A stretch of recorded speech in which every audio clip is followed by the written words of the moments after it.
আসসালামু আলাইকুম। আশা করি সবাই ভালো আছেন এবং সুস্থ আছেন। আজকে আপনাদের সামনে একটি সিরাপ নিয়ে আসছি। সিরাপটির নাম হচ্ছে কফিক্স। আজকে এই কফিক্স সিরাপের কাজ, ব্যবহার বিধি, পার্শ্ব প্রতিক্রিয়া এবং দাম সম্পর্কে বিস্তারিত জানব। জানার পূর্বে যারা আমাদের এই ভিডিওটি নতুন দেখছেন, অবশ্যই আমাদের এই চ্যানেলটি সাবস্ক্রাইব করবেন এবং এই সিরাপ সম্পর্কে বিস্তারিত জানার জন্য ভিডিওটি সম্পূর্ণ দেখবেন। কফিক্স সিরাপটি প্রস্তুত করে থাকেন বাংলাদেশের অন্যতম সুনামধন্য কোম্পানি এসিআই ফার্মাসিউটিক্যালস লিমিটেড। আজকে আমরা এই কফিক্স সিরাপের ব্যবহার সম্পর্কে জানব। এই সিরাপটি সাধারণত ব্যবহার করা হয় শুষ্ক কাশির জন্য।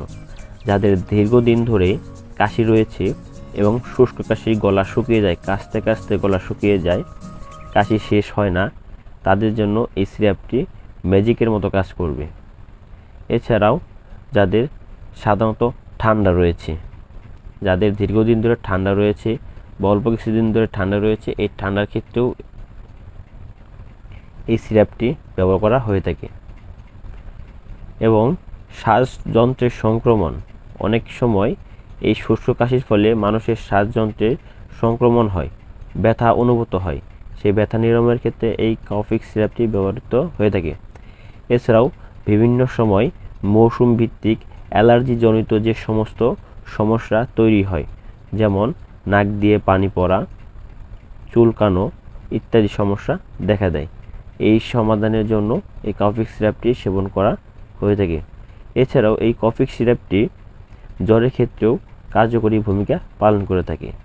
সুতরাং কফিক্স সিরাপটি সাধারণত যাদের দীর্ঘদিন ধরে শুষ্ক কাশি এবং কাশি রয়েছে, এই কাশি নিরাময়ের জন্য এই ওষুধটি ব্যবহার করা হয়ে থাকে। এছাড়াও সাধারণত ঠান্ডা, জ্বর এবং শ্বাসযন্ত্রের সংক্রমণের কারণে যে সমস্ত ব্যথা অনুভূত হয়, তার নিরাময়ের ক্ষেত্রে এই কফিক্স সিরাপটি ব্যবহৃত হয়ে থাকে।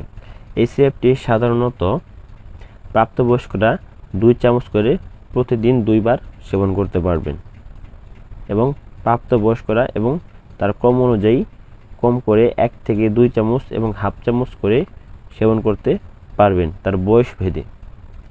অন্যান্য ওষুধ এবং সিরাপের মতো কফিক্স সিরাপেরও কিছু পার্শ্ব প্রতিক্রিয়া রয়েছে, অর্থাৎ এই কফিক্স সিরাপটি যাদের হাঁপানি রোগ রয়েছে তারা এই কফিক্স সিরাপটি সেবন করবেন না, এবং যারা হৃদরোগে, বৃক্ক এবং যকৃত অক্ষমতা রয়েছে তারা অবশ্যই ডাক্তারের পরামর্শ অনুযায়ী এবং সতর্কতার সাথে এটি ব্যবহার করবেন।